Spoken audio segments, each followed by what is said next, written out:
আমরা যেহেতু চাই না কারো চাকরি চলে যাক, কেউ ব্যাংক লোন নিয়েছে, কেউ গাড়ির লোন নিয়েছে, কেউ বাড়ির লোন নিয়েছে, কারো বৃদ্ধ বাবা মা আছে, কারো ছেলেমেয়েরা আছে, তাই মানবিকতার স্বার্থে তারা নিশ্চয়ই অ্যাপ্লাই করতে পারে, এডুকেশন ডিপার্টমেন্টেও করতে পারে, এবং তাছাড়া আরও 3-4টে ডিপার্টমেন্ট আমরা দিয়ে দেবো। যেমন আমরা অ্যাডিশনাল গ্রুপ সিডি নিচ্ছি, সাথে সাথে যারা এডুকেশন ডিপার্টমেন্টে কাজ করছেন অথচ তাদের সবারটা বাতিল হয়ে গেছে, ম্যাক্সিমামটা বাতিল হয়েছে, গ্রুপ সি গ্রুপ ডি সবটাই ওরা এডুকেশন ডিপার্টমেন্টই নিতে পারবে এসএসসি। হ্যাঁ, তাহলে ওরা এডুকেশন ডিপার্টমেন্টেও অ্যাপ্লাই করতে পারে।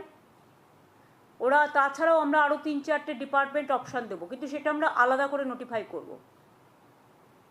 কারণ যেহেতু ওটার সাথে এটার সম্পর্ক নেই।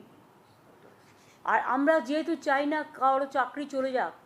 কেউ ব্যাংক লোন নিয়েছে, কেউ গাড়ির লোন নিয়েছে, কেউ বাড়ির লোন নিয়েছে, কারো বৃদ্ধ বাবা মা আছে, কারো ছেলেমেয়েরা আছে, তাই মানবিকতার স্বার্থে তারা নিশ্চয়ই অ্যাপ্লাই করতে পারে,